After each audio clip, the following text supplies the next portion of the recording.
সবচেয়ে স্বীকৃত পদ্ধতি। এখন আমি যদি বলি যে আমি যা বলেছি এটাই ঠিক, তাহলে তো আপনি এটার সঙ্গে একমত পোষণ নাও করতে পারেন। একটা জায়গায় গিয়ে আমাদেরকে কিন্তু বলতে হয় যে ঠিক আছে, আমি যা বলছি আমি কিছু ছাড় দিলাম, আপনি যা বলেছেন তাতেও কিছু ছাড় দিলেন, ইন বিটুইন একটা পজিশন তৈরি হলো, এটাতে আমরা স্যাটিসফ্যাক্টরি হলাম। এই কথা তো ঠিক, যারা অভ্যুত্থানের নেতৃত্ব দিয়েছিল ছাত্ররা, তাদের মধ্যে একটা স্টেক তো আছে, এটা তো অস্বীকার করার কোনো স্কোপ নাই। কিন্তু তার বাইরেও যে জায়গাটাতে গিয়ে প্রবলেমটা তৈরি হচ্ছে আমার ধারণা, সেটা হলো জুলাই সনদ ইমপ্লিমেন্টেশন মেকানিজম নিয়ে। ইমপ্লিমেন্টেশন মেকানিজমে দুই ধরনের প্রবলেম দেখা দিয়েছে। আমি বিশ্বাস করি 22 তারিখ 23 তারিখের মধ্যে এই বিষয়গুলো সেটেল হবে, এবং সেটেল হলে পরে যখন সকলেই দেখতে পাবে যে ইমপ্লিমেন্টেশন মেকানিজমকে কেন্দ্র করে সরকার এবং ঐকমত্য কমিশন ভিজিবল স্টেপ নিয়েছে, তখন এই ঐকমত্যের জায়গাটা আরও দৃঢ় হবে। I hope it and I expect ইট, এবং এটা হতেই হবে। আর সেকেন্ড প্রশ্নটা হলো, এখানে অনেক সময় ইগো কাজ করে। ব্যক্তিত্ব, আমরা তো সব আফটারঅল সবই হিউম্যান বিং, আমরা আমাদের মধ্যে ইগো থাকাটা অস্বাভাবিক না। কিন্তু আমি ইগোটাকে অত্যন্ত ইন্টেলিজেন্ট ওয়েতে ম্যানেজ করার পক্ষে। ঠিক আছে, আমার ইগো আছে, আরেকজনের ইগো আছে, কিন্তু তারপরেও আমরা এটাকে সায়েন্টিফিক্যালি ম্যানেজ করতে পারি। তো দুটো কারণে আমার ধারণা এটা মিনিমাইজ হয়ে যাবে। যে জায়গা থেকে অনেককে সুরটা ডেভেলপ করেছে, এই ডেভেলপ করেছে হলে ইমপ্লিমেন্টেশন মেকানিজম নিয়ে। জুলাই সনদে স্বাক্ষর করতে এনসিপি যায় নাই এই কারণে যে ইমপ্লিমেন্টেশন প্রক্রিয়াটাতে কিভাবে ড্রাফট করা হবে, ওই ড্রাফটটা আগে প্রদর্শন করা হয়নি। তারা সে কপি চেয়েছিল। তো তা যদি হয়ে থাকে এবং আগামী 2-3 দিনের মধ্যে ঐকমত্য কমিশন যদি এই ড্রাফট উপস্থাপন করে, সরকারের কাছে সুনির্দিষ্ট রিকমেন্ডেশন পাঠায়, এবং সেটা বিএনপি, জামায়াত ইসলামী, এনসিপি সহ অন্যান্য রাজনৈতিক দলগুলো সুস্পষ্ট মেকানিজমটা দেখতে পায়, ড্রাফটে কী রোডম্যাপটা দেওয়া হচ্ছে, কিভাবে গণভোট হবে, নতুন পার্লামেন্টের কী ধরনের কনস্টিটিউয়েন্ট পাওয়ার থাকবে, ওই পার্লামেন্টের প্রথম অধিবেশনে কী জিনিস অ্যাকসেপ্ট করা হবে, নোট অফ ডিসেন্টটা কীভাবে ডিসপোজ করা হবে, এই রোডম্যাপটা যখন ক্লিয়ার হবে, আমার ধারণা এনসিপি সহ, বিএনপি সহ, জামায়াত ইসলামী সকলেই কাছাকাছি আসবে। এনসিপি জামায়াত ইসলামী বাংলাদেশকে কেন দোষারোপ করলো, বা এরকম সুনির্দিষ্ট পোস্ট কেন দিল? আপনি যেটা বলছিলেন স্যাক্রিফাইসিং মাইন্ড বা টেন্ডেন্সি থাকা উচিত, বা সেই ত্যাগের ব্যাপারটা, কিন্তু অযৌক্তিক কোনো কিছুতে কি স্যাক্রিফাইস করা যায়, এটা একটা প্রশ্ন। আর দ্বিতীয় কথা হচ্ছে, আমি একদম উল্লেখ করতেই চাই যে তারা কোনো কার্যকর প্রস্তাব দেয়নি, কোনো সাংবিধানিক দৃষ্টিভঙ্গি উপস্থাপন করেনি, গণতান্ত্রিক প্রজাতন্ত্রের প্রতি কোনো অঙ্গীকারও দেখায়নি। এই কথাগুলো যখন আসে ফেসবুক পোস্টের মধ্য দিয়ে, তাও আমার ফেসবুক পোস্ট তো না, নাহিদ ইসলাম, যাকে আলাদাভাবে দেশের মানুষ আমলে নিয়ে থাকেন, সেই জায়গায় কি আসলে এর যৌক্তিক ব্যাখ্যা খুব বেশি প্রয়োজন কিনা জনগণের উদ্দেশ্যে? আমার কাছে এটা পড়ে মনে হয়েছে যে কোনো একটা ডিপ্রাইভেশন থেকে হয়তো এই ধরনের ফেসবুক পোস্ট, সেটা কি দোষারোপ করা যায়? না, আমি বলছি আপনাকে, ইন্টারপ্রিটেশনটা দিচ্ছি। এই ডিপ্রাইভেশনটা আমি খুব কাছ থেকে দেখেছি যখন জুলাই ঘোষণা হয়েছিল। এই জুলাই ঘোষণা কেন্দ্রিক একটা ডিপ্রাইভেশন বা বঞ্চনা কাজ করেছে অনেকের মধ্যে। এই যে একটা বোধ, এই বোধটা কিন্তু, এই বঞ্চনা বোধটা কাজ করেছে। কি কাজ করেছে জানেন? যে জুলাই ঘোষণাপত্রটা আরও ওয়েল ড্রাফটেড হওয়া দরকার ছিল, আরও অনেক বিষয়গুলো এখানে ইনক্লুড হওয়া দরকার ছিল, আরও সাফিসিয়েন্টলি ক্লিয়ার হওয়া দরকার ছিল, সুনির্দিষ্ট রোডম্যাপ থাকা দরকার ছিল। এগুলো না থাকাতে ঘোষণা হয়ে যাওয়ার পরে যখন ড্রাফট অনেকে দেখেছেন, তখন অনেকে হতাশ হয়ে গেছেন, কিন্তু ততক্ষণে তো ঘোষণা হয়ে গেছে। এই জায়গা থেকে দেখেন, এই জায়গা থেকে এখন যখন এসে জুলাই চার্টারকে স্বাক্ষর করা হচ্ছে, সুনির্দিষ্ট ইমপ্লিমেন্টেশন ড্রাফট উপস্থাপন করা ছাড়া, তখন মাথার মধ্যে আবার সেই জিনিসটা আসছে, তাহলে কি this is a second deprivation? Is this the second type of deprivation that we are going to face? আমার ধারণা মিস্টার নাহিদ ইসলাম তিনি হয়তো ওই বিষয়টাকে মাথায় নিয়েই করেছেন, কারণ এখানে মেজর স্টেক হোল্ডার তিনটাকেই ধরা হয়েছে সকল আলোচনায়। একটা ধরা হয়েছে বিএনপিকে, একটা ধরা হয়েছে জামাত ইসলামীকে, একটা ধরা হয়েছে এনসিপিকে। আপনি দেখবেন চার্টারের মধ্যে যে বিষয়ে এই তিনটার দুইটা একমত হয়েছে, সেখানে তো ঐকমত্য কমিশন রুলিং দিয়েছে। যেখানে তিনটার একটা একমত হয়েছে, ঐকমত্য কমিশন সেখানে রুলিং দেয় নাই। ফলে এই জায়গাটাতে আমার ধারণা তারা হয়তো এক্সপেক্ট করেছিলেন, তারা যেহেতু স্বাক্ষর করছে না, সুতরাং আরেকটা হিসেবে বিএনপি স্বাক্ষর করবে না অথবা জামাত ইসলামী স্বাক্ষর করবে না, কিন্তু স্বাক্ষর যেহেতু করেছেন, তাদের মধ্যে সেন্সটা ডেভেলপ করাটা অস্বাভাবিক না যে এই বুঝে আমরা জুলাই ঘোষণার মতো সেকেন্ড টাইম ডিপ্রাইভেশনের অথবা বঞ্চনার শিকার হতে যাচ্ছি। আমার ধারণা ড্রাফটটা যখন ক্লিয়ার হয়ে যাবে 2-3 দিনের মধ্যে এই বঞ্চনার জায়গাটা আশার জায়গায় রূপান্তরিত হবে, এটাই আমি আপনার কাছে আবারও আসবো, যদিও নাহিদ ইসলামের এই বক্তব্যকে বালখিল্য বক্তব্য হিসেবেও আপনাদের পক্ষ থেকে বলা হয়েছে, সেই জায়গাগুলোও শুনবো নিঃসন্দেহে। ডক্টর আসাদুজ্জামান রিপন, আপনার কাছে শুনতে চাই, আপনার কি এখানে কোনো কিছু মনে হচ্ছে কি না যে নাহিদ ইসলামের পোস্টে স্পেশালি জামাত ইসলামীকে দোষারোপ করে বিশেষ বিশেষ কিছু শব্দ ব্যবহার করে যে লেখাটা লেখা হলো, সেখানে তো বিএনপিকে বলা হয়নি, তাহলে এর মধ্যে কি কোনো না কোনো মানে যা বলে না যে যা বটে তার কিছুটা বটে, সেরকম কিছুটা বটে আপনি খুঁজে পান কিনা? যেমন কি রোটে ছিল সেটা তো আমি জানি না, তাহলে আমি কিভাবে যে আপনি কি পোস্ট পড়েননি এই জন্য বলছেন নাহিদ ইসলামের পোস্ট? কি রোট মানে আপনি বলছেন যাহা রটে কিছু বটে, এটা মানে উনি যা লিখেছেন তার মধ্যে কোনো বটে আপনি খুঁজে পাচ্ছেন কিনা? এটা তো উনি তো রটনা না, উনি একটা একেবারে ওনার নিজের নামে ওনার signed blue sign Facebook account থেকে তিনি পোস্ট করেছেন, এটাকে রটনা বলা যাবে না। It was his public statement, এটা ওনার পাবলিক স্টেটমেন্ট। সুতরাং ওনার পাবলিক স্টেটমেন্ট তো একেবারে উনি ওন করেন। আর এই বিষয়ে যদি ব্যাখ্যা দিতে হয় তাহলে আমার মনে হয় যে জামাত ইসলামী যারা দায়িত্বপ্রাপ্ত নেতা আছেন তারা বলবেন, তাদের পক্ষ থেকে একটা অফিসিয়াল রিয়াকশন অলরেডি মানে জাতি দেখেছে। তো আমার মনে হয় যে বিষয়টা তো আমার এটা ওনার বক্তব্যের প্রতিক্রিয়া তারা জানিয়েছেন, সেখানে আমার ব্যক্তিগতভাবে আপনি সেখানে কোনো প্রতিক্রিয়া দেখাবেন না বা সেই ব্যাপারে কিছু বলবেন না? আমার বলার স্কোপটা নাই, আপনি সেই স্কোপটা নাই, কিন্তু আপনি তো এই জায়গায় নিজের বক্তব্য বোধহয় দিতে পারবেন যে জামাত ইসলামী যে ধরনের আলাপচারিতায় জাতীয় ঐক্যমত্য কমিশনে যে ধরনের কথা বলেছে, অংশ নিয়েছে আলাপচারিতায়, সেখানে আপনি কি কোনো সাংবিধানিক দৃষ্টিভঙ্গি খুঁজে পেয়েছেন কিনা আপনি এটা নিশ্চয়ই বলতে পারবেন। আমি মনে করি যে মানে জামাত ইসলামী সহ অপর যে রাজনৈতিক দলগুলো গত শুক্রবার দিন তারা যে জুলাই সনদে স্বাক্ষর করেছেন, এটা নিঃসন্দেহে একটা অবিস্মরণীয় ঐতিহাসিক ঘটনা। আপনি নিজেই আপনার আলোচনার ভূমিকাতে বলেছেন যেখানে রাজনৈতিক দলগুলো পরস্পরের মুখোমুখি হয় না, একমত হত দূরের কথা, তাই না? মানে এতটা মানে কি বলে পরস্পরের প্রতি আস্থাহীনতা থাকে, সেই জায়গাটিতে দাঁড়িয়ে অলমোস্ট 25টা পার্টি একযোগে স্বাক্ষর করেছেন। এটা কি একটা ঐতিহাসিক ঘটনা না? নিঃসন্দেহে ঐতিহাসিক ঘটনা। এটা শুধু মানে আপনার চার্টারের ঘোষণাই না, আমি যেটা বলতে চাই যে তাদের দলগুলোর পক্ষ থেকে এক ধরনের অঙ্গীকার ব্যক্ত করেছেন তারা জাতির সামনে। তো এটা একটা মানে এতগুলো দল যেখানে কাজ করেছেন সেখানে তো এতগুলো দলের ভুল হওয়ার কোনো কারণ নেই। তো সুতরাং এতগুলো দলের ভুলকে অ্যাকিউজ মানে ভুলটা দাবি করে অ্যাকিউজ না করে বরং তাদের মধ্যে যদি মানে উনি শব্দটা উচ্চারণ করেছেন ডিপ্রাইভেশন থেকে, আমার কাছে এটা মনে হতে পারে আপনি যেটা বললেন যে তারা নিজেরা মানে নিজেদেরকে জুলাই যোদ্ধা বা মানে নানাভাবে ভাবতে চাইতো। এটা আমি খুব শুরু থেকে মানে যখন শেষ হয়ে গেল তখন থেকে কিন্তু আমার একটা মানে আমার নিজস্ব একটা বক্তব্য বা একটা ব্যাখ্যা ছিল। আমি ঠিক ন্যারেটিভ বলতে চাই না, কারণ এটা এত বহুল চর্চিত এবং আলোচিত এই ন্যারেটিভ শব্দটা বাংলায় বয়ান, এটা আমি বলতে চাই না। আমাকে একটু শেষ করতে দেন কাইন্ডলি। সেটা হলো যে বাংলাদেশের আপামর জনসাধারণ তারা তাদের সম্মিলিত চেষ্টার মধ্য দিয়ে, সম্মিলিত আকাঙ্ক্ষার মধ্য দিয়ে, সম্মিলিত প্রতিরোধের মধ্য দিয়ে শেখ হাসিনার ফ্যাসিবাদী শাসনের বিলোপ ঘটেছে। এবং তবে এটা তো সত্য কথা, যেই কাজটি ছেলেমেয়েরা করেছে মানে ওই বয়সী ছেলেমেয়েরা যেটা করেছে সেটা আমি 80s করেছি, আমার বয়সী ওই কাজটি 60s কেউ করেছেন, এই কাজটি 70s কেউ করেছেন, যুগে যুগে তাই হয়, সেটি হওয়ার কথা। এখন আমি একজন 60s লোক, 60 মানুষ, আমাকে যদি বলা হয় এই কাজটি আপনি কেন করেননি, এটা আমার কাজ ছিল না, আমি আমার মতো করেই করেছি, আমি আমার মতো করে করেছি, একেবারে সম্মুখ সমরে বুক চিতিয়ে দাঁড়িয়ে যে কাজটি সেটা তরুণরাই করে থাকে, ছাত্রই করে থাকে, এটি হচ্ছে ইতিহাস, এর বাইরে কিছু না। কিন্তু এটা করার মধ্য দিয়ে আপনি দেখবেন এই চ্যাপ্টারটা যখন শেষ হলো, যুদ্ধের পরে সবাই কি যেই সমস্ত মানুষকে আমরা 71 সালে যুদ্ধ করতে কাছা দিয়ে মানে ছেঁড়া গেঞ্জি গায়ে দিয়ে যারা মানে রাইফেল নিয়ে যারা মানে মুক্তিযুদ্ধের রণাঙ্গনের যারা দুর্দান্ত ভূমিকা পালন করেছেন, 72 সালে ওই লোকগুলোকে কাঁচামার অবস্থায় রাইফেল নিয়ে ঘুরতে দেখেছেন, তারা যার জায়গায় ফিরে গিয়েছেন, এটি তো স্বাভাবিক। ছাত্রদের জায়গায় চলে গেছে, আইনজীবীর কাজে চলে গেছে, কৃষক খেতে খামারে উৎপাদন করতে চলে গেছেন, এটাই তো কাজ। তেমনি এই 36শে জুলাইয়ের পরে এটা যখন শেষ হলো, মানে লড়াইটা যখন শেষ হলো, তখন যার ছাত্ররা, যেমন ধরুন আপনি যদি বলি বিএনপির ছাত্র যারা ছিল তারা তাদের মতো করে তাদের সংগঠনে ফিরে গেছে, ছাত্র শিবিরের ছেলেরা তাদের সংগঠনে ফিরে গেছে, ছাত্র ইউনিয়নের ছেলেরা তাদের সংগঠনে ফিরে গেছে, যারা কোনো সংগঠন করতেন না অথবা অন্য কোনো সংগঠনের সাথে মানে কোনো না কোনো সম্পর্কের মধ্যে ছিলেন, যেটাকে বলে কি যেন ফেসবুকে এখন অনেক ছেলেমেয়েরা কি যেন লেখে ইন রিলেশন না কি যেন, বা রিলেশনশিপ এরকম একটা লেখেন নাকি, লেখে না?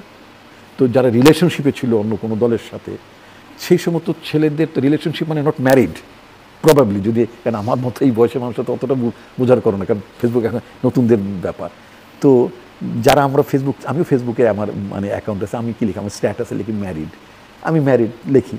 আর যিনি বিয়ে করেননি তিনি যদি তার কিছু সম্পর্ক থাকে কি লেখেন, রিলেশনশিপ বোধহয় প্রবাবলি, এরকমই হবে। তো যাই হোক, যারা ছাত্রদের মধ্যে যারা রিলেশনশিপে ছিলেন কেউ কেউ, যাদের কোনো নির্দিষ্ট দল ছিল না, তারা যার যার অবস্থানে তার ভূমিকা পালন করেছে। আবার 36 জুলাই পর ফিরে গেছে, আমাকে বিরতিতে যেতে হবে। এক সেকেন্ডে বলি, এই ধরনের ছেলেদের একটি ফ্যাকশন, এরাই মানে কিন্তু ইন্টার জুলাই যোদ্ধা না, এরা মানেই কিন্তু আপনার ওই আন্দোলনের সকল শক্তির প্রতিনিধি তারা না, সমস্ত প্রতিনিধি যার জায়গায় ফিরে গেছেন একটি অংশ। আমি জন্য বলতাম যে আন্দোলনের ছাত্রদের একটি অংশ তারা এনসিপি করেছেন, তাদের একটি অংশ বৈষম্য বিরোধী ছাত্র সংগঠন বা যে গণতান্ত্রিক ছাত্র সংসদ করেছেন, এটি তো রিয়ালিটি।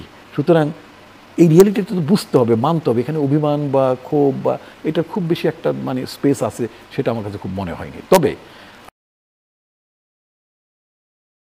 আশেপাশের যে বিতর্ক বলেন, তর্ক বলেন, এটা অটোমেটিক এর মধ্যে অ্যাবজর্ব হয়।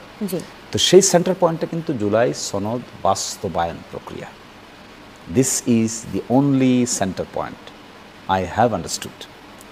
এই সেন্টার পয়েন্টটাকে কেন্দ্র করেই কিন্তু মান, অভিমান, বক্তব্য, পাল্টা বক্তব্য, শব্দ প্রয়োগ কিংবা একটু বেসামাল কথা, ওই জায়গাটাকে কেন্দ্র করে আমরা যখন সর্বশেষ দিন ঐকমত্য কমিশনে আলোচনা করে কোলাকুলি করে বের হলাম, আপনারা দেখছেন টেলিভিশনে এটা, সেদিন কথাটা ছিল এটা যে একটা জুলাই সনদ হবে, এটা বাস্তবায়নের জন্য একটা আদেশ হবে, আদেশের পরে একটা গণভোট হবে, গণভোটের পরে একটা সাধারণ নির্বাচন অনুষ্ঠিত হবে এবং গণভোট হবে।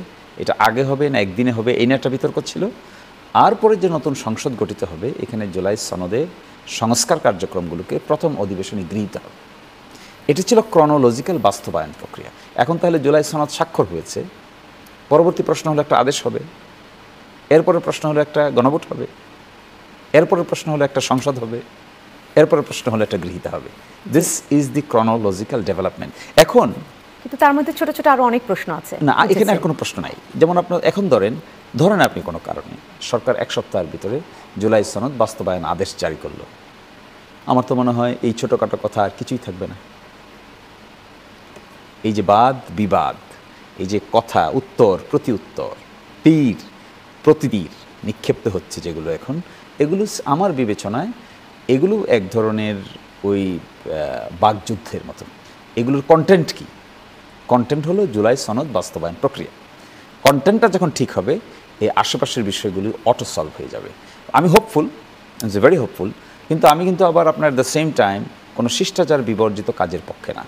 এটা আমিও যেমন রিপন ভাইকে, হ্যাঁ আমি ওনাকে বিরোধিতা করতে পারি অবশ্যই, উইথ লজিক, আর্গুমেন্ট এবং ইনোভেটিভ আইডিয়াস অ্যান্ড থটস নিয়ে করব। আমি কখনো এমন শব্দ প্রয়োগ করব না যে শব্দটা অশালীনতার পর্যায়ে পৌঁছে। এটা আমি নিজেও করব না, কেউ করুক তা আমি চাইবও না। ফলে নতুন সংস্কার প্রক্রিয়ার এটাও একটা পার্ট যে পলিটিক্যাল লিডাররা কথা, কাউন্টার কথা এত সুন্দরভাবে উপস্থাপন করবেন, there will be a good message for the nation as a whole. তো এগুলো এক সময় বাংলাদেশের পার্লামেন্টেও ছিল, বাট আনফর্চুনেটলি মিড টার্মে এসে ইট বিকামস আদারওয়াইজ। তো আমি এটা এক্সপেক্ট করবো all of the people, irrespective of কে কোন পলিটিক্যাল পার্টি বিলং করি, we should be very articulate in expressing our আপনি ভিউজ। হয়তো চমৎকার করেই বুঝালেন, আপনি আইনের মানুষ, আমরা যারা আইনের মানুষ না, আমরা সাধারণভাবে বুঝতে চাই। সেখানে আরেকবার আপনার কাছে একটু শুনতে চাই, আপনারা সেন্টার পয়েন্ট ধরতে পারলেই সবটা খুঁজে বা একটা সলিউশন খুঁজে পান। কিন্তু আমি যদি ছোট্ট করে আবার হয়তো আপনি হয়তো উত্তর দিয়ে ফেলেছেন, আমাদের বোঝার সমস্যার কারণে প্রশ্নটা আবার করতে চাই। বাস্তবায়নের প্রক্রিয়া নির্ধারিত হয়ে গেলে আগামী জাতীয় সংসদ নির্বাচন পিআর পদ্ধতিতে হবে কি হবে না, অর্থাৎ নিম্নকক্ষের যে সমাধান সেটা কি পিআর পদ্ধতিতে হবে কি হবে না, এইটা আসলে এখনো বুঝতে পারছি না, যদি একটু স্পষ্ট করতেন। এ ব্যাপারে ঐকমত্য কমিশন একটা প্রস্তাব দিয়েছিল। প্রস্তাবে বলেছিল বাংলাদেশে একটা দ্বিকক্ষ বিশিষ্ট পার্লামেন্ট হবে, উচ্চকক্ষ পিআর সিস্টেমে হবে, আর নিম্নকক্ষ ফার্স্ট পাস দি পোস্ট এই সিস্টেম হবে। এটুকু আমরা দিয়েছিল। গণমাধ্যমে এটার মধ্যে অনেক আলোচনা হয়েছে। আলোচনা হয়ে জাতীয়তাবাদী দল থেকে একটা ডিসেন্টিং নোট দেওয়া হয়েছে। সেখানে বলা হয়েছে ওনারা দ্বিকক্ষ বিশিষ্ট পার্লামেন্ট চান, কিন্তু উচ্চ কক্ষে পিআর চান না। জামায়াত ইসলামীর পক্ষ থেকে পরবর্তীতে চিঠি দিয়ে একটা নোট অফ ডিসেন্ট দেওয়া হয়েছে দিয়ে বলা হয়েছে যে আমরা উচ্চকক্ষ এবং নিম্নকক্ষ দুটোতেই পিআর চাই, এবং এই বিষয়গুলোতে ঐকমত্য কমিশনটা রুলিং দেন। রুলিংয়ে তারা বলেন যে দ্বিকক্ষ বিশিষ্ট পার্লামেন্ট হবে, উচ্চকক্ষ পিআর হবে, 105 জন আসন থাকবে, আর নিম্নকক্ষে এই পরিমাণ থাকবে। এই রুলিংটা উইথ ডিসেন্ট পাস হয়। এই বিষয়টাকে জামাত ইসলামী পরে চিঠি দেয় ডিসেন্টিংটাকে, আর একটু লম্বা ডিসেন্টিং দেন যে আমরা নিম্নকক্ষেও পিআর চাই। এই জিনিসটা নিয়ে তারা মাঠে যায়। মাঠে মানুষ কেন যায়? সবাই জানে মাঠে যায় মানুষ টু ক্রিয়েট প্রেশার। এটা কোয়াইট নর্মাল, এটা তার লোকাচাপার কিছু নাই। যখন কোনো পলিটিক্যাল পার্টি তার এজেন্ডা মাঠে এজিটেট করে, তার one of the major importance articulated design থাকে যে to create pressure on other stakeholders. তো আমি মনে করি এই জায়গাটাতে তো ছাড় দেওয়া হয়ে যাচ্ছে। ঐকমত্য কমিশনের চার্টারে তো স্বাক্ষর হয়ে গেছে। ঐকমত্য কমিশনের চার্টারে স্বাক্ষর দেওয়ার পরে ঐকমত্য কমিশন যে রুলিংটা দিয়েছে, এই রুলিংটার উপর ভিত্তি করে পরবর্তীতে যদি বাস্তবায়ন প্রক্রিয়া অগ্রসর হয়, তাহলে পিছনের এই বিটারনেসটা থাকবে না, সুইচ হবে।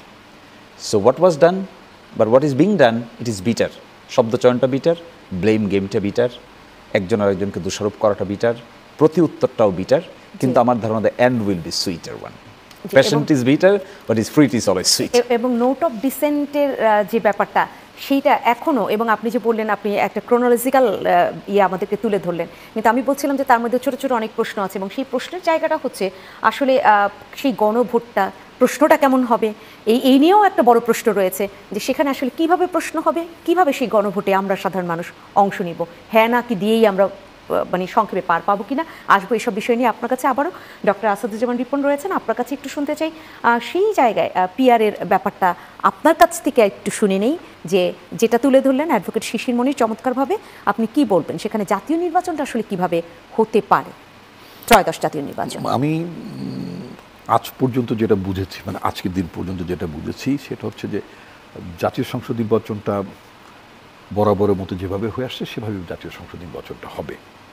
এই ব্যাপারে আমার কোনো ব্যক্তিগতভাবে আমার কোনো দ্বিধা নেই, বা আমার দলও মনে করে না যে এটা নিয়ে কোনো অন্য কোনো সংকট বা অন্য কোনো বিতর্ক আছে, এটা আমাদের দলও মনে করে। অর্থাৎ ওই যে ফার্স্ট পাস্ট দ্য পোস্ট এইভাবেই হবে, আপনি সেটা বলছেন। জি। আর আপনি জামায়াত ইসলামের মানে মাঠে নামার কথা বলেছেন, স্টিল আবার মানে আপনার ভাষায় মানে মেঠো কর্মসূচি। আমরা মেঠো কর্মসূচিটাকে মানে মাঠের কর্মসূচি আর মেঠো কর্মসূচি কিন্তু এক না।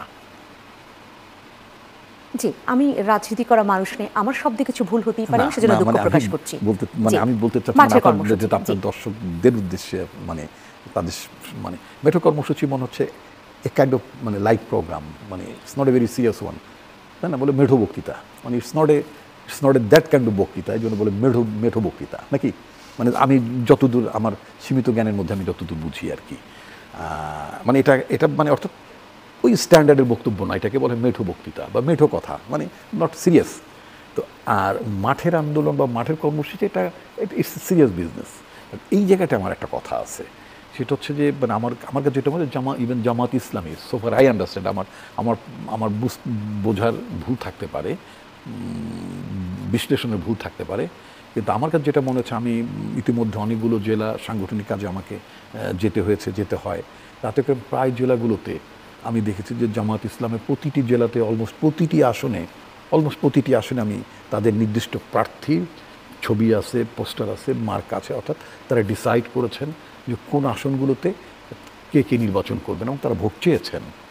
তো যদি ভোট চেয়ে থাকেন, ইতিমধ্যে তারা ভোট চেয়েছেন, তাদের মানে তারা মানে ওই নির্ধারিত প্রার্থীর জন্য তারা ভোট চেয়েছেন, তারা পোস্টার মানে লাগিয়েছেন, ফেস্টুন ব্যানার লাগিয়েছেন, ইত্যাদি ইত্যাদি। অন দ্য আদার হ্যান্ড, যখন মাঠের কর্মসূচি যখন তারা মানে পিআর সিস্টেমটাকে রিয়েলাইজ করার জন্য, এটা বাস্তবায়ন করার জন্য যখন তারা আন্দোলনে নামেন বা আন্দোলনের কর্মসূচি দেন, একটা বোধহয় কর্মসূচি দিয়েছেন ওদের মধ্যে, তখন আমার কাছে এটাকে আমি খুব মানে আমার কাছে মনে হয়নি যে এটা it's a very serious programme, মানে পিআর নিয়ে দাবি আদায়ের ক্ষেত্রে সেটা বলছেন। হ্যাঁ, পিআর নিয়ে এটা মাত্রই তো অ্যাডভোকেট শিশির মনির বললেন যেটা অন্যান্য স্টেক হোল্ডারদের এক ধরনের প্রেশার ক্রিয়েট করে।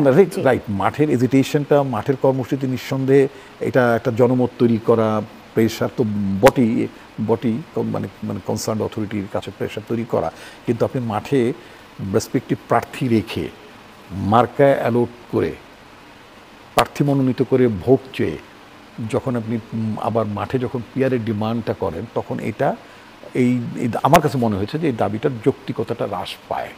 তাহলে অযৌক্তিক মনে হওয়াতে কি বিএনপি আসলে চাপ কম অনুভব করছে কিনা? না, চাপ কম বলার মনে তারা করার তো চাপ কোনো- দিতে চাচ্ছেন, আপনারা না, কম আমি কম অনুভব চাপ করছেন বোধ কিনা? করছি না। একটা হচ্ছে চাপ বোধ করার ব্যাপারটা হচ্ছে সরকারের, রাইট নাও সরকারের, আমি তো অথরিটি না। কিন্তু অ্যাডভোকেট শিশির মনির কিন্তু স্টেক হোল্ডারদের কথা বলেছেন, আমি আমি যদি ভুল না করে থাকি শোনায়। না, স্টেক হোল্ডারদের কাছে চাপ না এটা, অর্থাৎ এইটার সাথে মানে একমত হওয়া বা ভিন্ন মত হওয়া সেটা, কিন্তু আমি প্রথমেই এটাকে সেইভাবে সিরিয়াসলি নিইনি। আমি চাপের কথা বলবো না, আমি বলবো খুব সিরিয়াসলি আমি আমাদের দল বা অন্যরা সেভাবে নেয়নি।